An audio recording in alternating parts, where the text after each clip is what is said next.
मेरे प्यारे देशवासियों, नमस्कार। आज मन की बात के एक और एपिसोड के जरिए हम एक साथ जुड़ रहे हैं। ये 2022 की पहली मन की बात है। आज हम फिर ऐसी चर्चाओं को आगे बढ़ाएंगे जो हमारे देश और देशवासियों की सकारात्मक प्रेरणाओं और सामूहिक प्रयासों से जुड़ी होती है। आज हमारे पूज्य बापू महात्मा गांधी जी की पुण्यतिथि भी है। 30 जनवरी का ये दिन हमें बापू की शिक्षाओं की याद दिलाता है। अभी कुछ दिन पहले ही हमने गणतंत्र दिवस भी मनाया। दिल्ली में राजपथ पर हमने देश के शौर्य और सामर्थ्य की जो झांकी देखी, उसने सबको गर्व और उत्साह से भर दिया है। एक परिवर्तन जो आपने देखा होगा, अब गणतंत्र दिवस समारोह 23 जनवरी यानी नेताजी सुभाष चंद्र बोस की जन्म जयंती से शुरू होगा और 30 जनवरी तक यानी गांधी जी की पुण्यतिथि तक चलेगा। इंडिया गेट पर नेताजी की डिजिटल प्रतिमा भी स्थापित की गई है। इस बात का जिस प्रकार से देश ने स्वागत किया, देश के हर कोने से आनंद की जो लहर उठी, हर देशवासी ने जिस प्रकार की भावनाएं प्रकट की, उसे हम कभी भूल नहीं सकते हैं। साथियों, आजादी के अमृत महोत्सव में देश इन प्रयासों के जरिए अपने राष्ट्रीय प्रतीकों को पुनर्प्रतिष्ठित कर रहा है। हमने देखा कि इंडिया गेट के समीप अमर जवान ज्योति और पास में ही नेशनल वॉर मेमोरियल पर प्रज्वलित ज्योति को एक किया गया। इस भावुक अवसर पर कितने ही देशवासियों और शहीद परिवारों की आंखों में आंसू थे। नेशनल वॉर मेमोरियल में आजादी के बाद से शहीद हुए देश के सभी जाबाजों के नाम अंकित किए गए हैं। मुझे सेना के कुछ पूर्व जवानों ने पत्र लिखकर कहा है कि शहीदों की स्मृति के सामने प्रज्वलित हो रही अमर जवान ज्योति शहीदों की अमरता का प्रतीक है। सच में अमर जवान ज्योति की ही तरह हमारे शहीद, उनकी प्रेरणा और उनके योगदान भी अमर है। मैं आप सभी से कहूंगा, जब भी अवसर मिले नेशनल वॉर मेमोरियल जरूर जाएं। अपने परिवार और बच्चों को भी जरूर ले जाएं। यहाँ आपको एक अलग ऊर्जा और प्रेरणा का अनुभव होगा। साथियों, अमृत महोत्सव के इन आयोजनों के बीच देश में कई महत्वपूर्ण राष्ट्रीय पुरस्कार भी दिए गए। एक है प्रधानमंत्री राष्ट्रीय बाल पुरस्कार। ये पुरस्कार उन बच्चों को मिले जिन्होंने छोटी सी उम्र में साहसिक और प्रेरणादायी काम किए हैं। हम सबको अपने घरों में इन बच्चों के बारे में जरूर बताना चाहिए। इनसे हमारे बच्चों को भी प्रेरणा मिलेगी और उनके भीतर देश का नाम रोशन करने का उत्साह जगेगा। देश में अभी पद्म सम्मान की भी घोषणा हुई है। पद्म पुरस्कार पाने वाले में कई ऐसे नाम भी हैं जिनके बारे में बहुत कम लोग जानते हैं। ये हमारे देश के अनसंग हीरोज हैं, जिन्होंने साधारण परिस्थितियों में असाधारण काम किए हैं। जैसे कि उत्तराखंड की बसंती देवी जी को पद्मश्री से सम्मानित किया गया है। बसंती देवी ने अपना पूरा जीवन संघर्षों के बीच जिया। कम उम्र में ही उनके पति का निधन हो गया था और वो एक आश्रम में रहने लगी। यहाँ रहकर उन्होंने नदी को बचाने के लिए संघर्ष किया और पर्यावरण के लिए असाधारण योगदान दिया। उन्होंने महिलाओं के सशक्तिकरण के लिए भी काफी काम किया है। इसी तरह मणिपुर की 77 साल की लौरेम्बम बिनो देवी दशकों से मणिपुर की लीबा टेक्सटाइल आर्ट का संरक्षण कर रही है। उन्हें भी पद्मश्री से सम्मानित किया गया है। मध्य प्रदेश के अर्जुन सिंह को बैगा आदिवासी नृत्य की कला को पहचान दिलाने के लिए पद्म सम्मान मिला है। पद्म सम्मान पाने वाले एक और व्यक्ति हैं श्रीमान अमाई महालिंगा नाइक। एक किसान है और कर्नाटका के रहने वाले हैं। इन्हें कुछ लोग टनल मैन भी कहते हैं। उन्होंने खेती में ऐसे ऐसे इनोवेशन किए हैं जिन्हें देखकर कोई भी हैरान रह जाए। इनके प्रयासों का बहुत बड़ा लाभ छोटे किसानों को हो रहा है। ऐसे और भी कई अनसंग हीरोज हैं जिन्हें देश ने उनके योगदान के लिए सम्मानित किया है। आप जरूर इनके बारे में जानने की कोशिश करिए। इनसे हमें जीवन में बहुत कुछ सीखने को मिलेगा। मेरे प्यारे देशवासियों, अमृत महोत्सव पर आप सब साथी मुझे ढेरों पत्र और मैसेज भेजते हैं, कई सुझाव भी देते हैं। इसी श्रृंखला में कुछ ऐसा हुआ है जो मेरे लिए अविस्मरणीय है। मुझे 1 करोड़ से ज्यादा बच्चों ने अपने मन की बात पोस्टकार्ड के जरिए लिखकर भेजी है। ये 1 करोड़ पोस्टकार्ड देश के अलग अलग हिस्सों से आए हैं, विदेश से भी आए हैं। समय निकालकर इनमें से काफी पोस्टकार्ड को मैंने पढ़ने का प्रयास किया है। इन पोस्टकार्ड्स में इस बात के दर्शन होते हैं कि देश के भविष्य के लिए हमारी नई पीढ़ी की सोच कितनी व्यापक और कितनी बड़ी है। मैंने मन की बात के श्रोताओं के लिए कुछ पोस्टकार्ड छांटे हैं जिन्हें मैं आपसे शेयर करना चाहता हूं। जैसे यह एक असम के गुवाहाटी से रिद्धिमा स्वर्गियारी का पोस्टकार्ड है। रिद्धिमा क्लास 7th की स्टूडेंट है और उन्होंने लिखा है कि वो आजादी के 100वें साल में एक ऐसा भारत देखना चाहती हैं जो दुनिया का सबसे स्वच्छ देश हो, आतंकवाद से पूरी तरह से मुक्त हो, 100% साक्षर देशों में शामिल हो, जीरो एक्सीडेंट कंट्री हो और सस्टेनेबल तकनीक से फूड सिक्योरिटी में सक्षम हो। रिद्धिमा, हमारी बेटियां जो सोचती हैं, जो सपने देश के लिए देखती हैं, वो तो पूरे होते ही हैं जब सबके प्रयास जुड़ेंगे। आपकी युवा पीढ़ी इसे लक्ष्य बनाकर काम करेगी तो आप भारत को जैसा बनाना चाहती हैं वैसे जरूर होगा। एक पोस्टकार्ड मुझे उत्तर प्रदेश के प्रयागराज की नव्या वर्मा का भी मिला है। नव्या ने लिखा है कि उनका सपना 2047 में ऐसे भारत का है जहां सभी को सम्मानपूर्ण जीवन मिले, जहां किसान समृद्ध हो और भ्रष्टाचार न हो। नव्या, देश के लिए आपका सपना बहुत सराहनीय है। इस दिशा में देश तेजी से आगे भी बढ़ रहा है। आपने भ्रष्टाचार मुक्त भारत की बात की।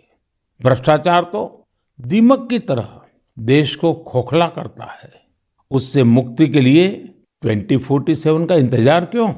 ये काम हम सभी देशवासियों को, आज की युवा पीढ़ी को मिलकर करना है, जल्द से जल्द करना है। और इसके लिए बहुत जरूरी है कि हम अपने कर्तव्यों को प्राथमिकता दें। जहां कर्तव्य निभाने का एहसास होता है, कर्तव्य सर्वोपरि होता है, वहां भ्रष्टाचार फटक भी नहीं सकता। साथियों, एक और पोस्टकार्ड मेरे सामने है चेन्नई से मोहम्मद इब्राहिम का। इब्राहिम 2047 में भारत को रक्षा के क्षेत्र में एक बड़ी ताकत के रूप में देखना चाहते हैं। वो चाहते हैं कि चंद्रमा पर भारत का अपना रिसर्च बेस हो और मंगल पर भारत मानव आबादी को बसाने का काम शुरू करे। साथ ही इब्राहिम पृथ्वी को भी प्रदूषण से मुक्त करने में भारत की बड़ी भूमिका देखते हैं। इब्राहिम, जिस देश के पास आप जैसे नौजवान हो, उसके लिए कुछ भी असंभव नहीं है। साथियों, मेरे सामने एक और पत्र है मध्य प्रदेश के रायसेन में सरस्वती विद्या मंदिर में क्लास 10 की छात्रा भावना का। सबसे पहले तो मैं भावना को कहूंगा कि आपने जिस तरह अपने पोस्टकार्ड को तिरंगे से सजाया है वो मुझे बहुत अच्छा लगा। भावना ने क्रांतिकारी शिरीष कुमार के बारे में लिखा है। साथियों, मुझे गोवा से लॉरेंशियो परेरा का पोस्टकार्ड भी मिला है। ये क्लास 12 की स्टूडेंट है। इनके पत्र का भी विषय है आजादी के अनसंग हीरोज। मैं इसका हिंदी भावार्थ आपको बता रहा हूं। इन्होंने लिखा है, भिकाजी कामा भारतीय स्वतंत्रता संग्राम में शामिल रही सबसे बहादुर महिलाओं में से एक थी। उन्होंने बेटियों को सशक्त करने के लिए देश विदेश में बहुत से अभियान चलाए, अनेक प्रदर्शनियां लगाई। निश्चित तौर पर भिकाजी कामा स्वाधीनता आंदोलन की सबसे जाबाज महिलाओं में से एक थी। 1907 में उन्होंने जर्मनी में तिरंगा फहराया था। इस तिरंगे को डिजाइन करने में जिस व्यक्ति ने उनका साथ दिया था वो थे श्री श्यामजी कृष्ण वर्मा। श्री श्यामजी कृष्ण वर्मा जी का निधन 1930 में जेनेवा में हुआ था। उनकी अंतिम इच्छा थी कि भारत की आजादी के बाद उनकी अस्थियां भारत लाई जाए। वैसे तो 1947 में आजादी के दूसरे ही दिन उनकी अस्थियां भारत वापस लानी चाहिए थी, लेकिन ये काम नहीं हुआ। शायद परमात्मा की इच्छा होगी ये काम मैं करूं, और इस काम का सौभाग्य भी मुझे ही मिला। जब मैं गुजरात का मुख्यमंत्री था तो वर्ष 2003 में उनकी अस्थियां भारत लाई गई थी। श्यामजी कृष्ण वर्मा जी की स्मृति में उनके जन्म स्थान कच्छ के मांडवी में एक स्मारक का निर्माण भी हुआ है। साथियों, भारत की आजादी के अमृत महोत्सव का उत्साह केवल हमारे देश में ही नहीं है। मुझे भारत के मित्र देश क्रोएशिया से भी 75 पोस्टकार्ड मिले हैं। क्रोएशिया के जाग्रेब में school of applied arts and design के स्टूडेंट्स, उन्होंने ये 75 कार्ड्स भारत के लोगों के लिए भेजे हैं और अमृत महोत्सव की बधाई दी है। मैं आप सभी देशवासियों की तरफ से क्रोएशिया और वहां के लोगों को धन्यवाद देता हूं। मेरे प्यारे देशवासियों, भारत शिक्षा और ज्ञान की तपोभूमि रहा है। हमने शिक्षा को किताबी ज्ञान तक ही सीमित नहीं रखा, बल्कि इसे जीवन के एक समग्र अनुभव के तौर पर देखा है। हमारे देश की महान विभूतियों का भी शिक्षा से गहरा नाता रहा है। पंडित मदन मोहन मालवीय जी ने जहां बनारस हिंदू विश्वविद्यालय की स्थापना की, वहीं महात्मा गांधी ने गुजरात विद्यापीठ के निर्माण में अहम भूमिका निभाई। गुजरात के आणंद में एक बहुत ही प्यारी जगह है वल्लभ विद्यानगर। सरदार पटेल के आग्रह पर उनके 2 सहयोगियों भाई काका और भीखा भाई ने वहां युवाओं के लिए शिक्षा केंद्रों की स्थापना की। इसी तरह पश्चिम बंगाल में गुरुदेव रविंद्रनाथ टैगोर ने शांति निकेतन की स्थापना की। महाराजा गायकवाड़ भी शिक्षा के प्रबल समर्थकों में से एक थे। उन्होंने कई शिक्षण संस्थानों का निर्माण करवाया और डॉक्टर अंबेडकर और श्री अरबिंदो समेत अनेक विभूतियों को उच्च शिक्षा के लिए प्रेरित किया। ऐसे ही महानुभावों की सूची में एक नाम राजा महेंद्र प्रताप सिंह जी का भी है। राजा महेंद्र प्रताप सिंह जी ने एक टेक्निकल स्कूल की स्थापना के लिए अपना घर ही सौंप दिया था। उन्होंने अलीगढ़ और मथुरा में शिक्षा केंद्रों के निर्माण के लिए खूब आर्थिक मदद की। कुछ समय पहले मुझे अलीगढ़ में उनके नाम पर एक यूनिवर्सिटी की आधारशिला रखने का भी सौभाग्य प्राप्त हुआ। मुझे खुशी है कि शिक्षा के प्रकाश को जन जन तक पहुंचाने की वही जीवंत भावना भारत में आज भी कायम है। क्या आप जानते हैं कि इस भावना की सबसे सुंदर बात क्या है? वो ये है कि शिक्षा को लेकर ये जागरूकता समाज में हर स्तर पर दिख रही है। तमिलनाडु के त्रिपुर जिले के उदुमलपेट ब्लॉक में रहने वाली तायम्मल जी का उदाहरण तो बहुत ही प्रेरणादायी है। तायम्मल जी के पास अपनी कोई जमीन नहीं है। बरसों से इनका परिवार नारियल पानी बेचकर अपना गुजर बसर कर रहा है। आर्थिक स्थिति भले अच्छी ना हो, लेकिन तायम्मल जी ने अपने बेटे बेटी को पढ़ाने में कोई कसर बाकी नहीं छोड़ी थी। उनके बच्चे Chinnaveerampatti panchayat union middle school में पढ़ते थे। ऐसे ही एक दिन स्कूल में अभिभावकों के साथ मीटिंग में ये बात उठी कि कक्षाओं और स्कूल की स्थिति को सुधारा जाए, स्कूल इंफ्रास्ट्रक्चर को ठीक किया जाए। तायम्मल जी भी उस मीटिंग में थी। उन्होंने सब कुछ सुना। इसी बैठक में फिर चर्चा इन कामों के लिए पैसे की कमी पर आकर टिक गई। इसके बाद तायम्मल जी ने जो किया उसकी कल्पना कोई नहीं कर सकता था। जिन तायम्मल जी ने नारियल पानी बेच बेचकर कुछ पूंजी जमा की थी, उन्होंने 1 लाख रुपए स्कूल के लिए दान कर दिए। वाकई ऐसा करने के लिए बहुत बड़ा दिल चाहिए, सेवा भाव चाहिए। तायम्मल जी का कहना है, अभी जो स्कूल है उसमें 8वीं कक्षा तक की पढ़ाई होती है। अब जब स्कूल का इंफ्रास्ट्रक्चर सुधर जाएगा तो यहाँ हायर सेकेंडरी तक की पढ़ाई होने लगेगी। हमारे देश में शिक्षा को लेकर यह वही भावना है जिसकी मैं चर्चा कर रहा था। मुझे आईआईटी बीएचयू के एक एल्यूमिनस के इस तरह के दान के बारे में भी पता चला है। बीएचयू के पूर्व छात्र जय चौधरी जी ने आईआईटी बीएचयू फाउंडेशन को $1 मिलियन यानी करीब करीब 7.5 करोड़ रुपया डोनेट किए।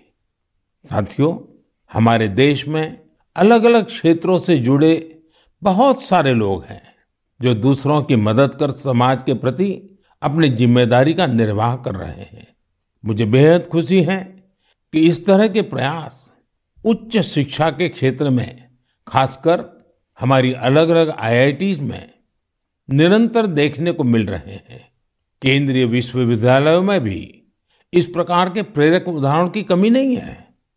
इस तरह के प्रयासों को और बढ़ाने के लिए पिछले साल सितंबर से देश में विद्यांजलि अभियान की शुरुआत हुई है।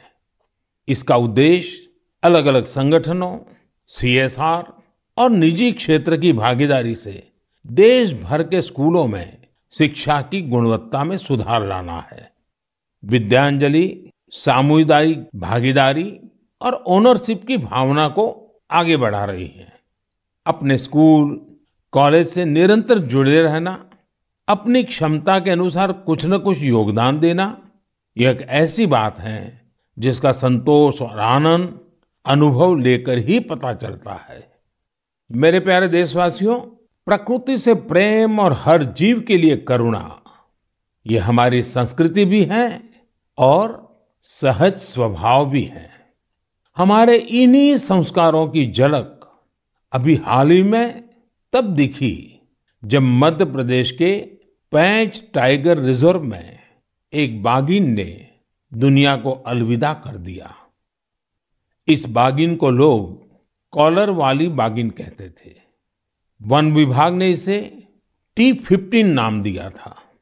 इस बाघिन की मृत्यु ने लोगों को इतना भावुक कर दिया जैसे उनका कोई अपना दुनिया छोड़ गया हो। लोगों ने बाकायदा उसका अंतिम संस्कार किया, उसे पूरे सम्मान और स्नेह के साथ विदाई दी। आपने भी ये तस्वीरें सोशल मीडिया में जरूर देखी होगी।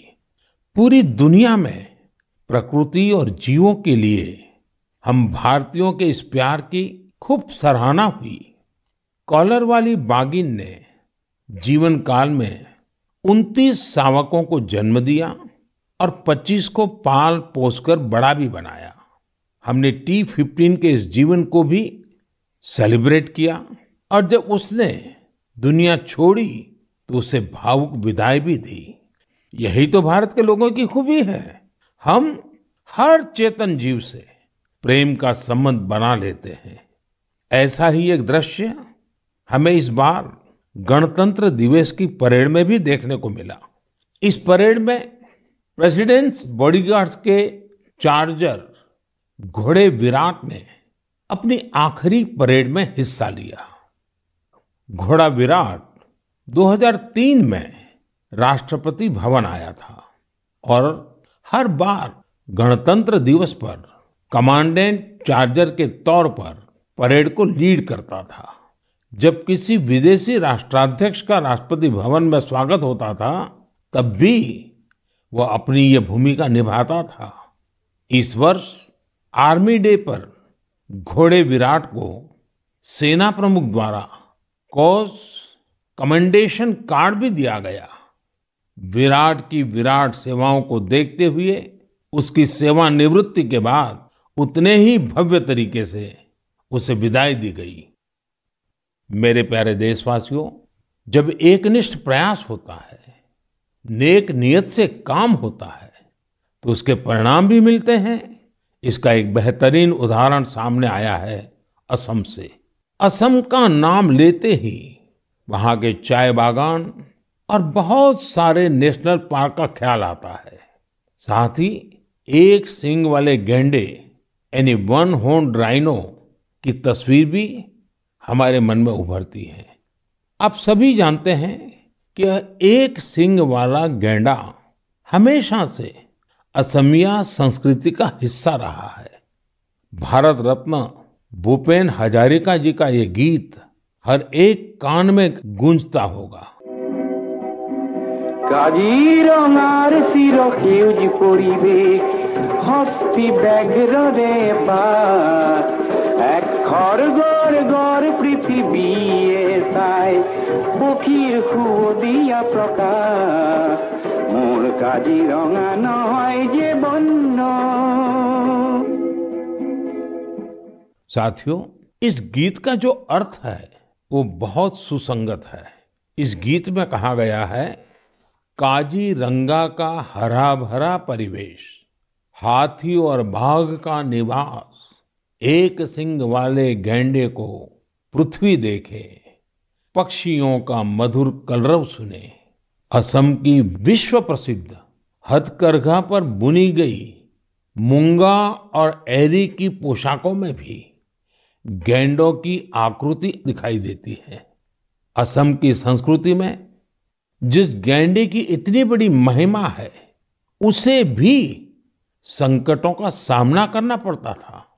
वर्ष 2013 में 37 और 2014 में 32 गैंडों को तस्करों ने मार डाला था। इस चुनौती से निपटने के लिए पिछले 7 वर्षों में असम सरकार के विशेष प्रयासों से गैंडों के शिकार के खिलाफ एक बहुत बड़ा अभियान चलाया गया। पिछले 22 सितंबर को वर्ल्ड राइनो डे के मौके पर तस्करों से जब्त किए गए 2400 से ज्यादा सींगों को जला दिया गया था। यह तस्करों के लिए एक सख्त संदेश था। ऐसे ही प्रयासों का नतीजा है कि अब असम में गैंडों के शिकार में लगातार कमी आ रही है। जहां 2013 में 37 गैंडे मारे गए थे, वहीं 2020 में 2 और 2021 में सिर्फ 1 गैंडे के शिकार का मामला सामने आया है। मैं गैंडों को बचाने के लिए असम के लोगों के संकल्प की सराहना करता हूं। साथियों, भारतीय संस्कृति के विविध रंगों और आध्यात्मिक शक्ति ने हमेशा से दुनिया भर के लोगों को अपनी ओर खींचा है। अगर मैं आपसे कहूं कि भारतीय संस्कृति अमेरिका, कनाडा, दुबई, सिंगापुर, पश्चिमी यूरोप और जापान में बहुत ही लोकप्रिय है, तो ये बात आपको बहुत सामान्य लगेगी, आपको कोई हैरानी नहीं होगी। लेकिन अगर ये कहूं कि भारतीय संस्कृति का लैटिन अमेरिका और साउथ अमेरिका में भी बड़ा आकर्षण है, तो आप एक बार जरूर सोच में पड़ जाएंगे। मैक्सिको में खादी को बढ़ावा देने की बात हो या फिर ब्राजील में भारतीय परंपराओं को लोकप्रिय बनाने का प्रयास, मन की बात में हम इन विषयों पर पहले चर्चा कर चुके हैं। आज मैं आपको अर्जेंटीना में फहरा रहे भारतीय संस्कृति के परचम के बारे में बताऊंगा। अर्जेंटीना में हमारी संस्कृति को बहुत पसंद किया जाता है। 2018 में मैंने अर्जेंटीना की अपनी यात्रा के दौरान योग के कार्यक्रम में योगा फॉर पीस में हिस्सा लिया था। यहाँ अर्जेंटीना में एक संस्था है, हस्तिनापुर फाउंडेशन। आपको सुनकर के आश्चर्य होता है ना, कहाँ अर्जेंटीना और वहां भी हस्तिनापुर फाउंडेशन। यह फाउंडेशन अर्जेंटीना में भारतीय वैदिक परंपराओं के प्रसार में जुटा है। इसकी स्थापना 40 साल पहले एक मैडम प्रोफेसर एडा एल्ब्रेट ने की थी। आज प्रोफेसर एडा एल्ब्रेट 90 वर्ष की होने जा रही है। भारत के साथ उनका जुड़ाव कैसे हुआ, ये भी बहुत दिलचस्प है।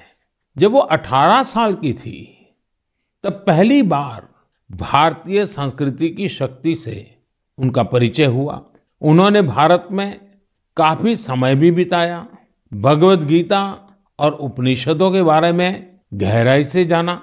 आज हस्तिनापुर फाउंडेशन के 40,000 से अधिक सदस्य हैं और अर्जेंटीना एवं अन्य लैटिन अमेरिकी देशों में इसकी करीब 30 शाखाएं हैं। हस्तिनापुर फाउंडेशन ने स्पेनिश भाषा में 100 से अधिक वैदिक और दार्शनिक ग्रंथ भी प्रकाशित किए हैं। इनका आश्रम भी बहुत मनमोहक है। आश्रम में 12 मंदिरों का निर्माण कराया गया है, जिनमें अनेक देवी देवताओं की मूर्तियां हैं। इन सब के केंद्र में एक ऐसा मंदिर भी है जो अद्वैतवादी ध्यान के लिए बनाया गया है। साथियों, ऐसे ही सैकड़ों उदाहरण यह बताते हैं हमारी संस्कृति हमारे लिए ही नहीं बल्कि पूरी दुनिया के लिए एक अनमोल धरोहर है। दुनिया भर के लोग उसे जानना चाहते हैं, समझना चाहते हैं, जीना चाहते हैं। हमें भी पूरी जिम्मेदारी के साथ अपनी सांस्कृतिक विरासत को खुद अपने जीवन का हिस्सा बनाते हुए सब लोगों तक पहुंचाने का प्रयास करना चाहिए। मेरे प्यारे देशवासियों, मैं अब आपसे और खासकर अपने युवाओं से एक प्रश्न करना चाहता हूं। आप सोचिए, आप एक बार में कितने पुशअप कर सकते हैं? मैं जो आपको बताने वाला हूं वो निश्चित रूप से आपको आश्चर्य से भर देगा। मणिपुर में 24 साल के युवा थोना ओजम निरंजॉय सिंह ने 1 मिनट में 109 पुशअप्स का रिकॉर्ड बनाया है। निरंजॉय सिंह के लिए रिकॉर्ड तोड़ना कोई बात नहीं है। इससे पहले भी उन्होंने 1 मिनट में एक हाथ से सबसे ज्यादा नकल पुशअप्स का रिकॉर्ड बनाया था। मुझे पूरा विश्वास है कि निरंजॉय सिंह से आप प्रेरित होंगे और फिजिकल फिटनेस को अपने जीवन का हिस्सा बनाएंगे। साथियों, आज मैं आपके साथ लद्दाख की एक ऐसी जानकारी साझा करना चाहता हूं जिसके बारे में जानकर आपको जरूर गर्व होगा। लद्दाख को जल्द ही एक शानदार ओपन सिंथेटिक ट्रैक और एस्ट्रो टर्फ फुटबॉल स्टेडियम की सौगात मिलने वाली है। यह स्टेडियम 10,000 फीट से अधिक की ऊंचाई पर बन रहा है और इसका निर्माण जल्द पूरा होने वाला है। लद्दाख का यह सबसे बड़ा ओपन स्टेडियम होगा जहां 30,000 दर्शक एक साथ बैठ सकेंगे। लद्दाख के इस आधुनिक फुटबॉल स्टेडियम में 8 लेन वाला एक सिंथेटिक ट्रैक भी होगा। इसके अलावा यहाँ 1,000 बेड वाले एक हॉस्टल की सुविधा भी होगी। आपको ये जानकर भी अच्छा लगेगा कि इस स्टेडियम को फुटबॉल की सबसे बड़ी संस्था फीफा ने भी सर्टिफाई किया है। जब भी स्पोर्ट्स का ऐसा कोई बड़ा इंफ्रास्ट्रक्चर तैयार होता है तो यह देश के युवाओं के लिए बेहतरीन अवसर लेकर आता है।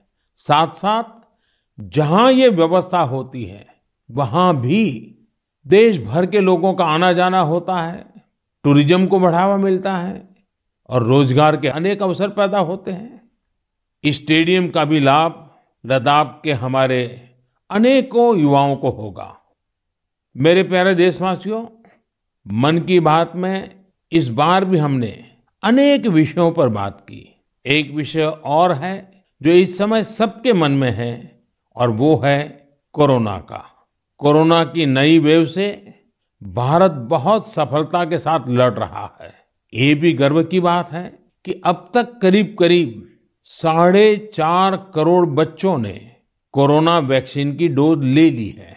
इसका मतलब यह हुआ कि 15 से 18 साल की आयु वर्ग के लगभग 60% यूथ ने 3 से 4 हफ्ते में ही टीके लगवा लिए हैं। इससे न केवल हमारे युवाओं की रक्षा होगी, बल्कि उन्हें पढ़ाई जारी रखने में भी मदद मिलेगी।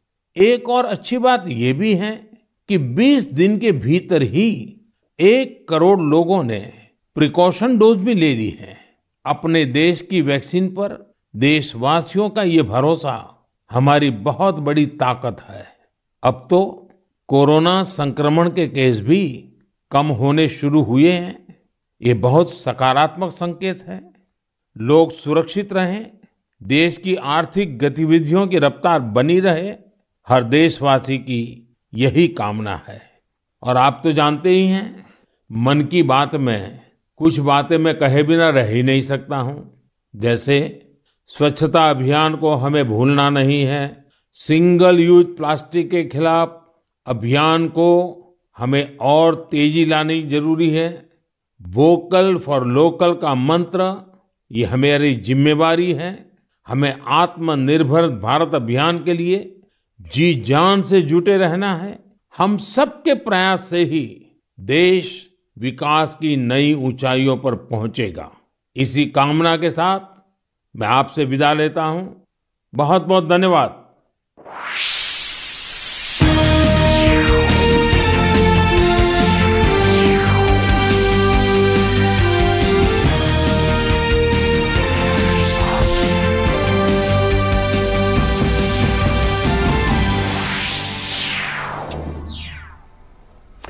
नमस्कार। प्रधानमंत्री नरेंद्र मोदी के मन की बात कार्यक्रम पर आधारित हमारे इस विशेष कार्यक्रम में आप सभी का स्वागत है। मैं हूं निखिल सिंह और आपने अभी अभी सुना प्रधानमंत्री के मन की बात कार्यक्रम की 50वीं कड़ी को। और 50वीं कड़ी